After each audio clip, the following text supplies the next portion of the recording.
FIR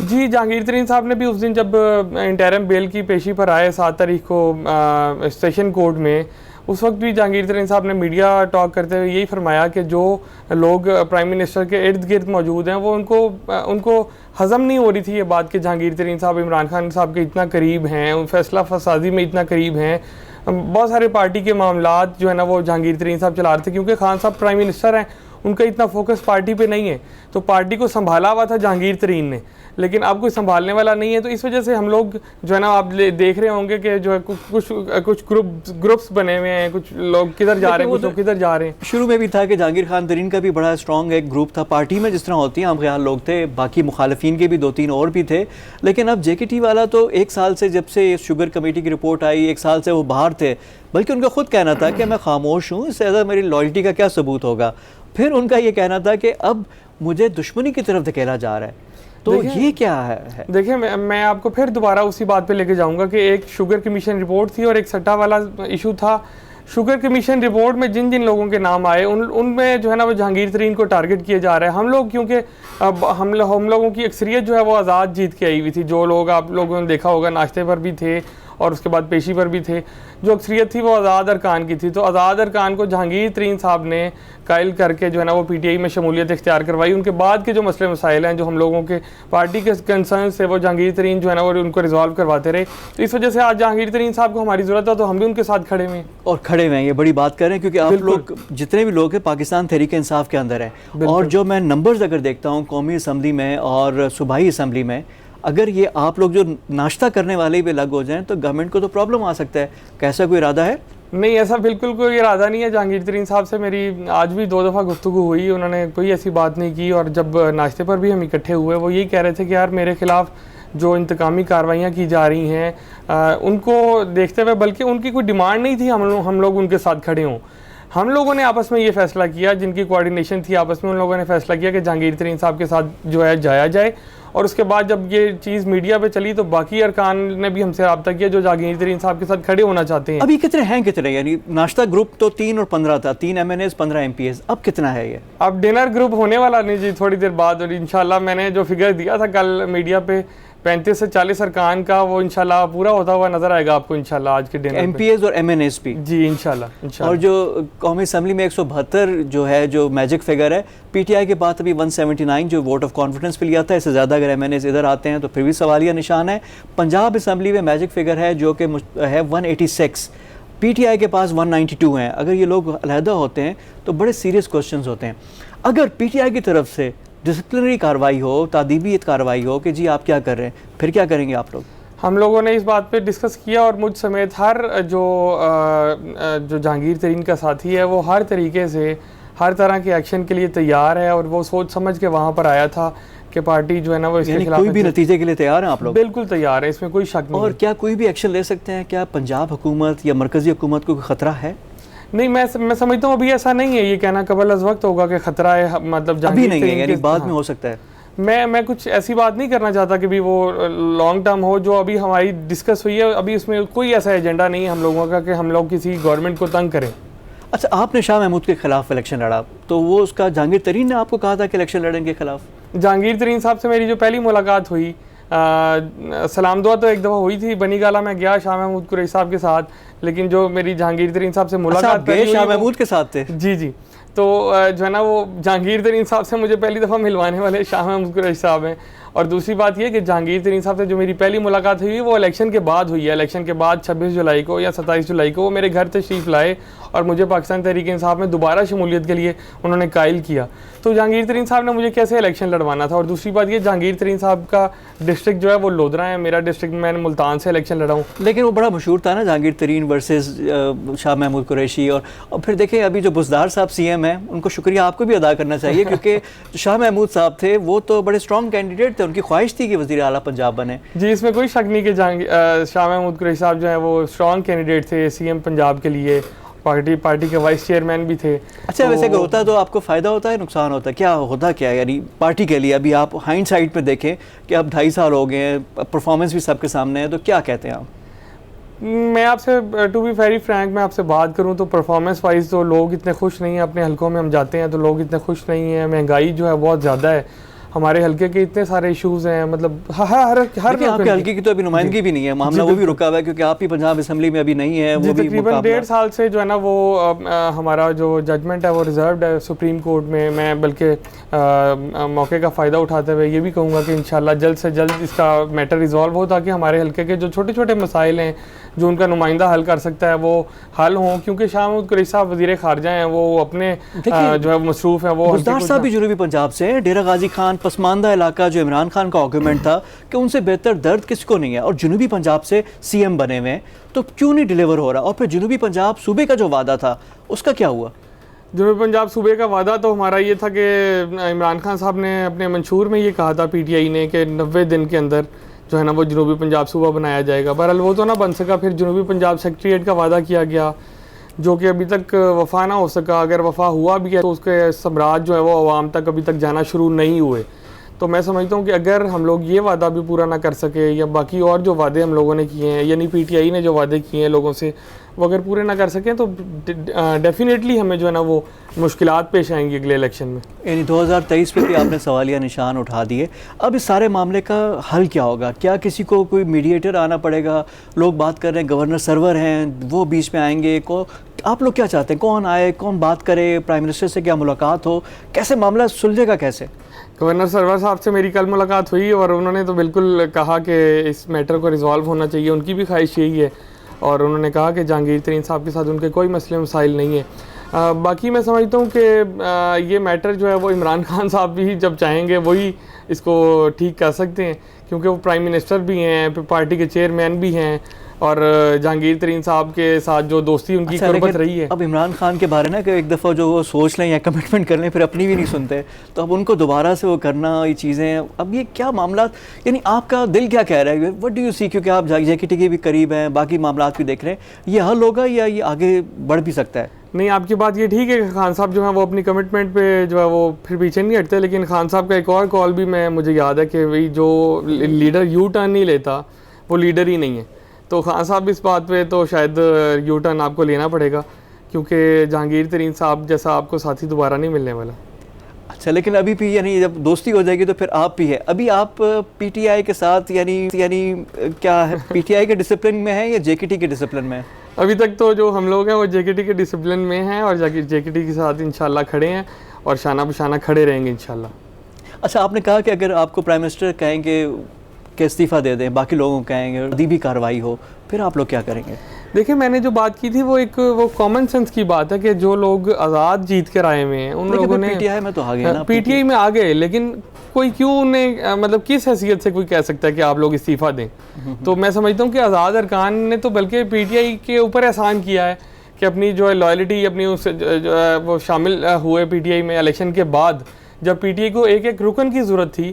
آپ دیکھیں کہ 186 جو ہے وہ آپ نے بتایا کہ میجیکل فگر ہے سی ایم پنجاب کے لیے, تو آپ یہ چیک کریں کہ سی ایم پنجاب کو کتنے ووٹ ملے جب وہ سی ایم پنجاب الیکٹ ہوئے, تو اس کی فگر آپ کو نظر آئے گی 186, اور اس کے مطلب آپ دیکھیں 23 آزاد ارکان شامل ہوئے.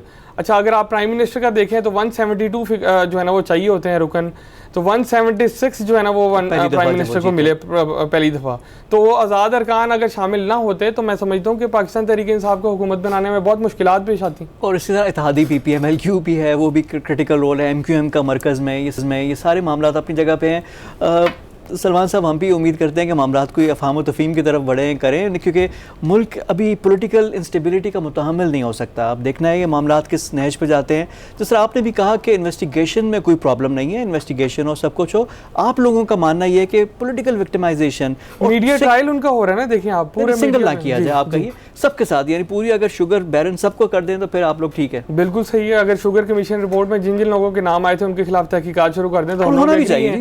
اور دوسری چیز یہ کہ جہانگیر ترین صاحب پچھلے 1 سال سے خاموش رہے, کیا کیا ان کے بارے میں نہیں چلا میڈیا پہ, تو وہ ایک سنگل سائڈ سے ساری چیزیں آتی رہی. اب جو ہے نا وہ دونوں سائڈ سے باتیں آ رہی ہیں, اگر ہم ان کی باتوں کا جواب دے رہے ہیں تو اب ان لوگوں کو برا لگ رہا ہے. چلیں اسی نوٹ پہ آپ سے اجازت چاہیں گے. بہت شکریہ آپ کے ٹائم کا. ہمارے ساتھ موجمان نعیم صاحب, ان سے ہماری گفتگو ہو رہی تھی. پروگرام میں وقت ہو گیا ایک بریک کا.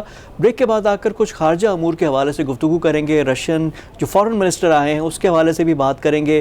پاکستان اور انڈیا کے مابین جو ممکنہ ایک جس طرح American think tank research report میں آیا ہے کہ جنگ بھی ہو سکتی ہے, اس کے کیا امکانات ہیں, گفتگو کریں گے. After a quick break, stay with اس.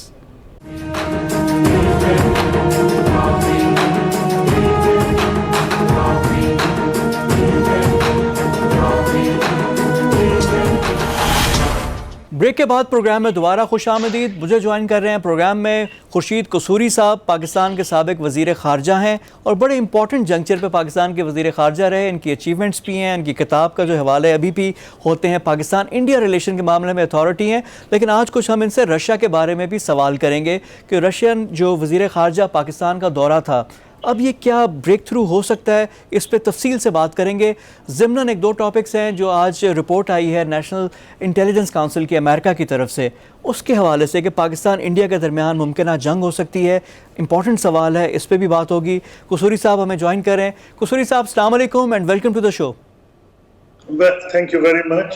قصوری صاحب, before I come to Russia, جو یہ امریکن جو گورنمنٹ کی ایک رپورٹ آئی ہے جو ہر 4 سال میں ایک آتی ہے, ایک دفعہ پھر وہ ذکر کر رہے ہیں پاکستان انڈیا کا کہ یہ ادھر یہاں پہ ایک دفعہ پھر جنگ ہو سکتی ہے اور ایک فلیش پوائنٹ موجود ہے. سر یہ کیا ہماری زندگیوں میں کچھ ہوگا اس کا, یہ معاملات ایسے ہی رہیں گے؟ اب انڈیا میں بھی گورنمنٹ اتنی اینٹی آئی ہوئی ہے, پاکستان میں بھی اب ہارڈ لائن ایک پوزیشن لی ہوئی ہے, یہ معاملات کہاں جائیں گے؟ دیکھیے, پہلی بات تو یہ ہے کہ جب پریزیڈنٹ ان کا کلنٹن کا دور تھا تو اس وقت یہ پوزیشن تھی کہ انہوں نے کہا تھا South Asia is the most dangerous place on earth. تو اس وقت یہ تھا کہ دونوں نیوکلیئر پاورز تھیں اور اس وقت لگ یہ رہا تھا کہ ان کے درمیان حالات اگر خراب ہوئے تو بہت خراب ہو سکتے ہیں. تو اس لیے میں یہ سمجھتا ہوں کہ جو یہ اب انٹیلیجنس کاؤنسل جو آپ کہہ رہے ہیں اس کی ڈیٹیلز تو میں نے نہیں پڑھی, لیکن کوئی حیرت انگیز چیز اس میں نہیں ہوگی. وہی ہوگی جو امریکن شروع سے کہہ رہے ہیں, اور وہ یہ کہہ رہے ہیں کہ یہ دونوں نیوکلیئر پاورز ہیں. سوویت یونین اور امریکہ کے درمیان جب جنگ کا خطرہ ہوا کرتا تھا کوڑ میں, تو ان میں کئی منٹ تھے ان کے جو میزائل چھوڑتی تھی, اتنا زیادہ ڈسٹنس تھا, اور وہ سب سے قریب آئے کیوبن میزائل کرائسس میں, اور اس کے بعد انہوں نے فیصلہ کیا کہ نیور اگین. یہی وجہ ہے کہ جب افغانستان میں امریکہ نے فیصلہ کیا کہ ویتنام کا جنگ کا بدلہ لے گا, تو امریکن ٹروپس نہیں آئے. وہ اسی لیے امریکن فورن آفس نہیں انوالو ہوا, امریکن ڈیفنس ڈپارٹمنٹ انوالو نہیں ہوا. وہاں انٹیلیجنس تھی, یعنی وہاں CIA تھی, یہاں ISI تھی. It was a covert operation. ساری دنیا کو انہوں نے انوالو کر لیا تھا, لیکن انہوں نے ایک سبق سیکھ لیا تھا. لیکن پاکستان انڈیا کا خطرہ یہ ہے کہ بارڈر پہ کوئی ٹائم نہیں لگے گا خدا نہ خواستہ اگر ایسی چیز ہوئی. لیکن میری ذاتی رائے یہ ہے, مجھے نہیں پتا انہوں نے کیا اس میں کہا ہے, جتنا بھی مٹیریل ابھی تک لکھا گیا ہے وہ یہی ہے کہ دونوں ملک جو ہیں ان میں تقریباً پیرٹی ہے at conventional, sub conventional and nuclear level. جی بالکل. ابھی ایک حالیہ بک بھی جو انڈیا کی طرف سے آئی ہے اس میں بھی ہے کہ پاکستان کو ملیٹریلی شکست نہیں ہو سکتی, لیکن جو خدشہ جو اظہار کیا جا رہا ہے رپورٹس میں وہ یہ ہے کہ کوئی دہشت گرد گروپ انڈیا پہ اٹیک کر دے, انڈیا ریٹیلیٹ کرے پاکستان میں, اور ظاہری بات ہے پاکستان تو ڈیفینڈ کرے گا اور اس میں پھر ایسکلیٹ ہوتی جائے گی چیز اور ایک دم بڑھ جائے گی. اور افغانستان کو بھی لنک کیا جا رہا ہے کہ امریکہ کا جو انخلاء ہے افغانستان سے, اگر وہ 1 سال صحیح فیصلے نہ ہوئے اس کے بعد یہ ہوگا, تو کیا افغانستان ہمیں بھی ڈی سٹیبلائز کرے گا؟ دیکھیے, پہلی بات تو یہ ہے جو میں ویلکم کرتا ہوں جو ریسنٹ مووز ہیں, اس میں پرائم منسٹر عمران خان کا بھی بیانات آئے ہیں اور چیف عوامی اسٹاف جنرل قمر جاوید باجوہ کے بھی آئے ہیں. انہوں نے ایک ڈائلاگ شروع ہوا ہے, اور نہیں میں تو نہیں گورنمنٹ میں, لیکن ہنٹ جو مجھے اندازہ ہو رہا ہے کہ بیک چینل پہ ضرور کوئی بات چیت ہو رہی ہے, اور باوجود اس کے ایک فلپ فلاپ ہوا ہے اس کے اوپر. یہ جو تھا ٹریڈ کا معاملہ, کاٹن اور شوگر کا, انڈیا نے ریئیکٹ نہیں کیا. اگر حالات خراب ہوتے تو وہاں بہت سی کامنٹری ہوتی. اچھا قصوری صاحب, ایک ضمنی کوشچن ہے, ایک سوال میں کرنا چاہ رہا ہوں. وہ یہ ہے کہ دیکھیں آپ لوگ جب تھے, جب آپ نے انیشیٹو لیڈ کیا تھا, اس وقت ڈومیسٹک آڈینس ذرا پیسیفائی ہو گئی تھی. اب مودی کے فیکشن کے بعد, ایکشنز کے بعد, اور پاکستان میں جو اس کا ریئیکشن آیا ہے, اب کیا کوئی اوورچرز ہوتے ہیں پیس کے, تو عوام قبول کریں گے انڈیا اور پاکستان دونوں میں؟ نہیں, یہ تو ٹھیک ہے کہ خاص طور پر پچھلے 5 سال میں اتنی پاکستان بیشنگ ہوئی ہے ہندوستان میں, تو ریئیکشن میں پاکستان میں بھی ہندوستان کے خلاف غصہ, نفرت پڑی ہے. اور آپ نے اس کی بھی ایک عکاسی دیکھی تجارت والی اکنامک کوآرڈینیشن کمیٹی کیبنٹ نے کہا کہ ہم ٹریڈ کریں گے تو ریاکشن نیگیٹو آیا. تو وہ تو بات ہے, لیکن میرا اپنا جو اندازہ ہے وہ یہ ہے, اور میں نے اس کو پہ لکھا بھی ہے, پاکستان انڈیا کی ریلیشن شپ ایک اسٹرینج ریلیشن شپ ہے. It is like no other relationship. یہ منٹ میں کہیں چلی جاتی ہے, پارا اس کا فahrenheit پتن کا 200 پہ آ جاتا ہے, اور منٹ میں ٹھنڈا ہو کے آ جاتا ہے ایٹ میلٹنگ پوائنٹ. اس کی وجہ یہ ہے کہ ان میں اتنی کامنالٹیز ہیں, کھانا, لباس, میوزک, ایک لحاظ سے ہسٹری میں ڈفرنسز بھی ہیں, اور ہسٹری میں ایسے پیریڈز بھی آئے ہیں جس کو دونوں سیلیبریٹ کرتے ہیں مغل امپائر میں. تو میرا کہنا یہ تھا کہ یہ اگر ڈائلاگ شروع کرے, چاہے بیک چینل ہو یا فرنٹ ہو, بہت بہتر ہے کہ ہوگا. اچھا اب آ جاتے ہیں بگ کوشچن جو رشیا کا ہو گیا. پہلے یہ تھا کہ پاکستان کا دوست امریکہ ہوتا تھا اور بھارت کا دوست رشیا ہوتا تھا. اب بھارت ہو گیا امریکہ کا دوست, اور رشیا کے ساتھ ہم بڑی کوشش کر رہے ہیں.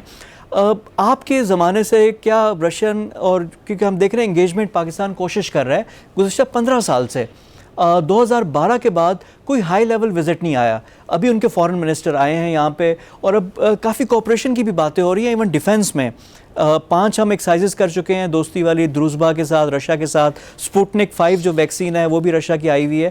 یہ کتنا پوٹینشیل ہے یہاں پہ پاکستان اور رشیا کے مابین؟ دیکھیے بات یہ ہے, ہمارے دور میں 30 سال کے بعد پرائم منسٹر فرانٹ کاو آئے تھے, اور اس کے بعد امید یہ, اور پھر مشرف کو بلایا گیا تھا ماسکو, اور امید یہ تھی کہ پریزیڈنٹ جو ہیں پوٹن پاکستان کا دورہ کریں گے. اور اس وقت یہ لیکن اتنی دیر میں گورنمنٹ کی تبدیلی ہو گئی پاکستان میں, حالات کچھ بگڑے, جو بھی وجہ ہے, اور وہ ہائی لیول وزٹس نہیں ہوئیں. لیکن اس وقت بھی رشیا بہت انٹرسٹ دکھا رہا تھا, اور اس وقت بھی آئرونکلی سٹیل مل میں ان کا بہت انٹرسٹ تھا, اور یہ جو اس کی پرائیویٹائزیشن ہو رہی تھی اس میں رشینز انٹرسٹ لے رہے تھے. مجھے نہیں پتا, شاید ان کی کوئی پرائیویٹ پارٹیز کے ساتھ کوئی جو لوگ آ رہے تھے ان کے ساتھ تھا, لیکن آپ پتا ہے جسٹس افتخار محمد چودھری نے جو فیصلہ دیا اس کا سارا کام چوپٹ ہو گیا, یہ سٹیل مل والا جو تھا. لیکن انہوں نے ڈیفنس کے ایریا میں بھی کوآپریشن کی ہمیں انڈیکیشن کی تھی, اور انڈیکیشن کیا کی تھی اس کے بعد ہندوستان کی باوجود مخالفت کے, یہ پچھلے 2-3 سال کی بات ہے, انہوں نے ہمارے ساتھ اس وقت جوائنٹ ایکسرسائزز گلگت بلتستان میں کی جب ہندوستان ساری دنیا کے سامنے کہہ رہا تھا گلگت بلتستان ہمارا حصہ ہے, کشمیر ہمارا حصہ ہے, وغیرہ وغیرہ. انہوں نے کوئی پرواہ نہیں کی. پھر وہاں امرتسر میں ہارٹ آف ایشیا کانفرنس ہوئی, اس میں پریزیڈنٹ پوٹن بھی تھے, اس میں چائنا کے صدر بھی تھے.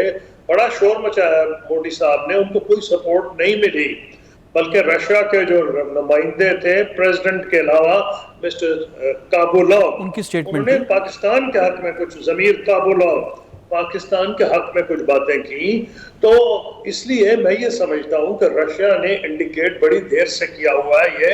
یہ ٹھیک بات ہے کہ رشیا انڈیا بہت بڑا بائر ہے ویپنز کا. میں نے پوچھا تھا پریزیڈنٹ پوٹن سے نیو یارک میں, ویسے آلموسٹ مذاق تو نہیں, سرکیسٹکلی پوچھا تھا. میں نے ان کا تھا mister president, does India have a veto power on sale of arms to Pakistan? تو بڑے غصے میں کہا no it doesn't, we make our own decisions. تو میں نے جان کے پوچھا تھا, لیکن انہوں نے کئی موقعوں پہ جب ہمیں ضرورت تھی ہماری مدد کی ہے. اور تو اور یہ جو JF-17 ہم نے بنایا ہے, اس میں بھی شروع میں روس لیت و لال کر رہا تھا, لیکن پھر انہوں نے اپنا انجن دیا JF-17 کے لیے, اور JF-17 جو اپ گریڈڈ ورژن ہے میں سمجھتا ہوں F-16 کے برابر ہے ہمارے ڈیفنس کے لیے. اور اس میں بھی کوپریشن, اور چائنا کے تھرو کوپریشن. سر جس طرح ابھی north south gas pipeline کا ایک ہے پوٹینشیل, وہ ہے اسٹیل مل کا آپ نے ذکر کر دیا, تو بہت زیادہ ایوینیوز ہیں. لیکن قصوری صاحب میرا آپ سوال یہ ہے کہ پاکستان کے پاس کیا یہ آپشن ہے کہ ہم بیک وقت امریکن کیمپ میں بھی ہوں اور چائنا اور رشیا کے بھی دوست ہوں؟ یہ پاسبل ہے یا ہمیں فیصلہ کرنا پڑے گا؟ دیکھیے بات یہ, ہم انٹرنیشنل ریلیشنز میں کہتے ہیں there is no such thing as a zero sum game. کوئی ہم پہ پابندی نہیں ہے کہ ہم اس سے تعلق اچھے رکھیں اس سے خراب کر لیں. ہاں اگر امریکہ ہمیں کارنر کرے تو یہ امریکہ نے فیصلہ کرنا, بڑی پاور ہے. تو یہ پاکستان تو نہیں چاہتا. پاکستان تو چاہتا ہے امریکہ اور چین دونوں سے اس کے اچھے تعلقات ہوں جیسے کہ ماضی میں تھے. تو اگر امریکہ یہ نہیں چاہتا پھر پاکستان نیچرلی اپنا ڈیفنس تو کرے گا نا. تو پاکستان چائنا سے کے ساتھ اپنے تعلقات خراب تو نہیں ہونے دے گا چین کو, امریکہ کو خوش کرنے کے لیے. یعنی ہمارے میرا خیال ہے نیشنل انٹرسٹ ہیں. اچھا قصوری صاحب, فائنل ورڈ آپ سے مجھے چاہیے, یو آر ایکسپیرینسڈ انف اور سینئر بھی ہیں, کہ تحریک انصاف کی جو وزارت خارجہ کی پرفارمنس ہے گزشتہ 2.5 سال یعنی ہاف آف دا ٹینیور, آپ کیسا ریٹ کرتے ہیں اس کو؟ دیکھیے میں نے فورن آفس کو 5 سال ہینڈ کیا ہے اور foreign office is a professional organization اور we should take make greater use of the expertise of the foreign office. That's all I'll say. پھر پرائم منسٹر عمران خان نے کشمیر کا کیس بہت اچھے طریقے سے پریزنٹ کیا تھا یونائٹڈ نیشنز میں. کیا بہتری کی گنجائش ہے؟ ہر جگہ اور ہر وقت ہوتی ہے, لیکن میرا ایک کنکلوڈنگ ریمارک ہوگا کہ فورن آفس کی اگر ان پٹ زیادہ لی جاتی تو بہت میرا خیال ہے معاملات بہتری سے جو 1-2 جگہ نظر آئے وہ بھی بہتر ہو سکتے. جی خورشید قصوری صاحب, thank you very much for your time. اور ایز یوزول فورن آفس کی تھوڑا سا سافٹ کارنر آپ کبھی بھی ہے, آپ نے ان کی سائڈ پہ لی ہے, اور جس سے آپ نے کہا ان کو مشاورت میں شامل کرنا چاہیے, ان کا کام ہے, دے ہیو ٹو ڈیلیور. اس پہ بھی ہم آگے آنے والے پروگرامز میں آپ سے بھی گفتگو کریں گے. پروگرام میں وقت ہو گیا ایک بریک کا. بریک کے بعد آ کر پاکستان کی معیشت بارے کچھ بات کریں گے, کہاں کھڑی ہے, کس نہج پہ ہے, کیا ٹیک آف پوزیشن پہ ہم آگے ہیں, جو انڈیکیٹرز ہیں, جو ڈالر کی پرائس اور روپی پیرٹی, جو روپیہ مضبوط ہو رہا ہے ڈالر کے اگینسٹ, اس کا کیا امپیکٹ ہوگا. آفٹر کوئک بریک اس پہ گفتگو ہوگی, ہمارے ساتھ رہیے گا.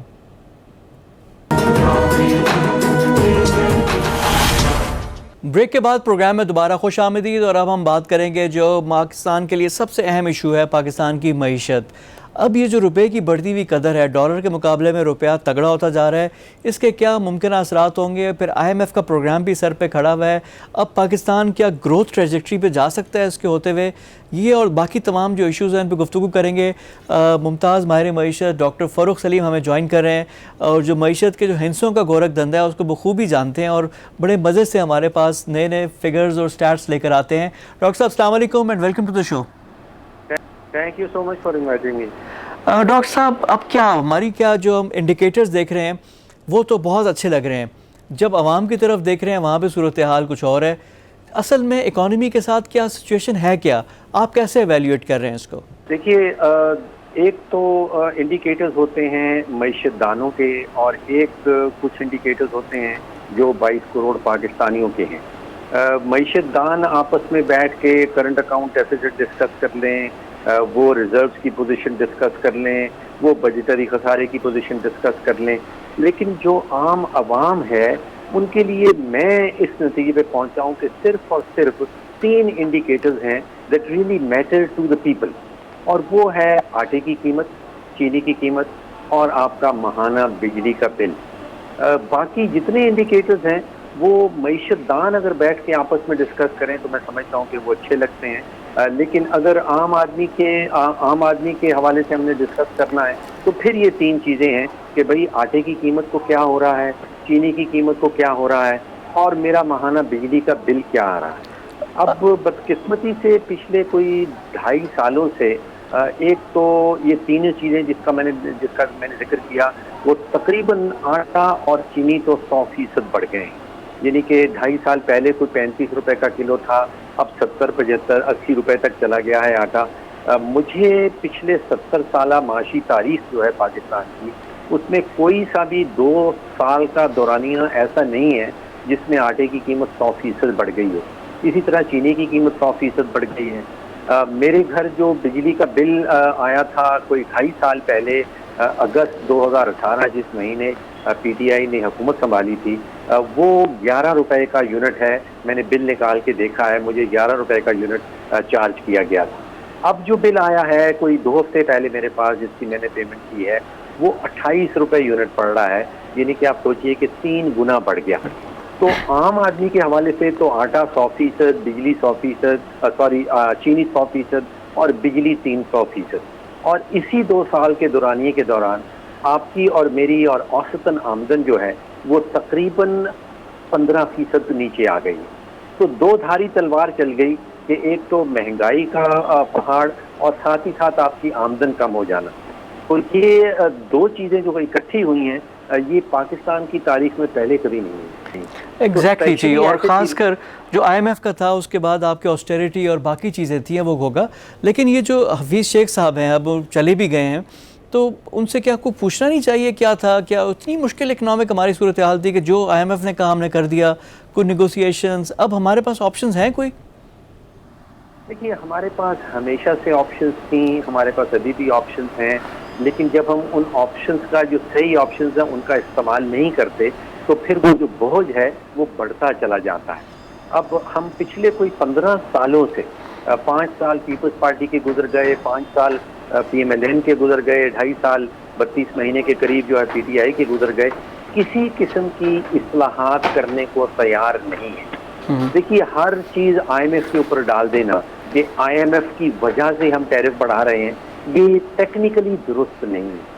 میں نے بے شمار اگریمنٹ جو ہیں آئی ایم ایف کے جو مختلف ممالک کے ساتھ وہ کرتا ہے, اس میں کہیں بھی یہ نہیں لکھا کہ آپ بجلی کے بل, بجلی کا ٹیرف بڑھا دیں. آئی ایم ایف یہ کہتا ہے کہ آپ کے بجلی کے شعبے میں 1000 ارب روپے کا اندازاً سالانہ نقصان ہو رہا ہے, آپ خدایا اس نقصان کو ختم کر دیں. اب یہ حکومت کے اوپر ڈیپینڈ کرتا ہے کہ آپ نے چوری وہ نقصان ادھر ہی ہے, اس کا بجلی کے بل بڑھا کر ہم پورا کر رہے ہیں, یہ غلط ہے کیا. اسی سے سر آپ نے بھی میری دکھتی رگ پہ ہاتھ رکھ دیا. ایک اسٹیٹ اونڈ انٹرپرائزز ہیں جو کہ سرکاری ادارے ہیں جو خسارے میں ہیں, اب ان کا بھی جو بڑے دعوے ہوئے تھے اب 2.5 سال میں کچھ نہیں ہوا. پی آئی اے, اسٹیل مل, آپ کا ریلویز, یہ سارے جو خسارے والے جو آپ کے گورنمنٹ کے ادارے ہیں ان کا بھی تو کچھ کرنا چاہیے. اب آپ نے بڑا زبردست سوال اٹھایا ہے اور آپ نے خساروں کا ذکر کیا ہے. یہاں پہ جو بوجھ ہے پبلک سیکٹر انٹرپرائزز کا, جس میں تقریباً 195 ریاستی ادارے ہیں, 2-3 کا آپ نے نام لے دیا, Pakistan international airlines, Pakistan railways, Pakistan steel, ان کا جو مجموعی بوجھ ہے ہمارے خزانے کے اوپر یا پاکستانی عوام کے اوپر, وہ ان کے خساروں سے کہیں زیادہ ہے. خسارہ وہ کر دیتے ہیں کوئی 500-600 ارب کا, 500-600 ارب اضافی وہ بینکوں سے لون لے لیتے ہیں ریاست پاکستان کے نام کے اوپر. 300-400 ارب روپیہ ہم سالانہ بجٹ میں ان کو سبسڈی ایلوکیٹ کر دیتے ہیں. تو جو مجموعی بوجھ بنتا ہے وہ تقریباً 1700 یا 1800 ارب روپے کا سالانہ بوجھ بنتا ہے. اب آپ سوچئے کہ ہم ٹارگٹ رکھتے ہیں ایف بی آر کے ٹیکسز کا 4000 ارب یا 4700 ارب, تو اس میں سے تقریباً 40-50% تو ان اداروں کے نقصانات کا کے برابر ہو جاتا ہے. اب وہاں پہ بھی کوئی اصلاحات نہیں آ رہی. اور آپ سوچئے کہ قوانین جو ہیں وہ ایگزسٹ کرتے ہیں. 2012 میں بہت ہی خوبصورت پیس آف لیجسلیشن بنائے گئے تھے جو پبلک سیکٹر گورننس رولز 2013 کہلاتے ہیں. 12 میں بنے تھے, 13 میں نواز شریف صاحب کی حکومت آئی, پی ایم ایل این کی حکومت آئی اور ان قوانین کو ایفیکٹو قرار دے دیا گیا. اب اس میں خاص طور پہ لکھا ہے کہ آپ نے بورڈ آف ڈائریکٹرز کس طرح بنانے ہیں, کتنے انڈیپینڈنٹ ڈائریکٹرز ہوں گے, انڈیپینڈنٹ ڈائریکٹرز کی ڈیفینیشن کیا ہوگی. اگر ان قوانین پہ کوئی حکومت عمل درآمد شروع کر دے تو میں سمجھتا ہوں کہ ایٹ لیسٹ 40 سے 50% جو پرابلمز ہیں ہمارے پبلک سیکٹر انٹرپرائز سے وہ دور ہو جائیں گے. اچھا, تو ڈاکٹر صاحب پھر ہم آ جاتے ہیں پھر اپنا باقی جو چیز ہمارا ہے کہ جو ہماری جو صورتحال ہے, اب ہم نہ خوراک سستی کر سکتے ہیں, جو چیزیں ہیں جس طرح کہ ہمارے ایگریکلچر سیکٹر میں بھی پریشر آ رہے ہیں, وہاں پہ بھی سپورٹ پرائز بڑھے گی, چیزیں ہوں گی. پھر آپ کے جو اربن پاپولیشن ہے, جو آپ کی خوراک ہے, جو آپ کا جس طرح آپ نے حوالہ دیا گندم, آٹا, یہ جب مہنگے ہوں گے, ہمارے پاس سولوشن ہے کیا اس کا؟ دیکھیے اگر پاکستان کی معیشت کو آپ بہت ہی غور سے دیکھیں تو جو پرائیویٹ سیکٹر ہے پاکستان کا وہ میں سمجھتا ہوں کہ بڑا ہی کمپیٹیٹو سیکٹر ہے. اگر اس کو حکومت جو ان پٹ کاسٹ جو کہلاتی ہیں, اگر آپ بجلی کا ریٹ ہے, گیس کا ریٹ ہے, وہ اس خطے میں جو ریٹ پائے جاتے ہیں اگر اس کے مطابق سپلائی کر دیں تو وہ دنیا میں کسی بھی پرائیویٹ سیکٹر کے ساتھ کمپیٹ کر سکتا ہے. جو ہمارا کمزور ترین سیکٹر ہے یعنی کہ ریاست پاکستان کے اوپر جو سب سے بڑا بوجھ ہے وہ حکومت پاکستان خود سے ہے. جو خسارے کرتی ہے، جو بجٹ کے خسارے کرتی ہے، جو پبلک سیکٹر انٹرپرائز کے اندر خسارے کرتی ہے، بجلی کے خسارے کا ہم نے ابھی ڈسکس کیا. اسی طرح گیس کا ایک سرکولر ڈیٹ اکٹھا ہو گیا ہے. اسی طرح ہمارے ایف ڈی آر کے اندر ایک سرکولر ڈیٹ چل رہا ہے. تو حکومت پاکستان جو ہے اس کو اپنے اندر سے اصلاحات لانی پڑیں گی، اور ایک بہت بڑی اصلاح یہ ہونی چاہیے کہ وہ بزنس میں دخل اندوزی بند کر دے. آپ ذرا سوچئے کہ چینی کے سیکٹر میں گنے کا ریٹ حکومت خود سے فکس کرتی ہے. حکومت لائسنس دیتی ہے کہ کون چینی کی مل بنا سکتا ہے، کون نہیں بنا سکتا. امپورٹ کریں تو اس کے اوپر ڈیوٹی لگا دیتی ہے، جب ایکسپورٹ کرتے ہیں تو اس کے اوپر بے تحاشا سبسڈی دے دیتی ہے. اسی طرح گندم کے سیکٹر کے اندر گندم کا جو سپورٹ پرائس ہے وہ حکومت فکس کرتی ہے. ایک اور سیکٹر ہے جو چاول کا سیکٹر ہے، جس میں حکومت کسی قسم کی کوئی مداخلت نہیں کرتی. اور چاول کے سیکٹر کو آپ دیکھیں کہ پاکستان میں کبھی بھی 1 کلو کی بھی قلت نہیں ہوتی پاکستان میں، اور ہم $500-600 ملین کا سالانہ چاول ایکسپورٹ بھی کر دیتے ہیں. تو اگر اس سے کوئی سبق سیکھ لیں کہ آپ چینی کے سیکٹر کو بھی آزاد کر دیں، آپ گندم کے سیکٹر کو بھی آزاد کر دیں، کھلا چھوڑ دیں. جس سیکٹر میں حکومت نے مداخلت کی ہے اس میں خسارے کے علاوہ اور کچھ نظر نہیں آیا. بڑا امپورٹنٹ پوائنٹ ڈاکٹر صاحب نے بتایا، اس پہ ہم بھی غور کریں گے. بہت شکریہ. آپ ہمارے ساتھ موجود تھے ڈاکٹر فاروق سلیم، ان سے ہماری گفتگو ہو رہی تھی. آج کے انسائٹ میں اتنا ہی. کل مزید موضوعات کے ساتھ آپ کی خدمت میں حاضر ہوں گے. کل ڈسکا کا ضمنی انتخاب بھی ہے، PMLN ورسز PTI. دیکھنا ہے کہ نتیجہ کس کا ہوگا، اس پہ بھی بات کریں گے. کل تک کے لیے فواد خورشید کو اجازت دیجیے. خدا حافظ.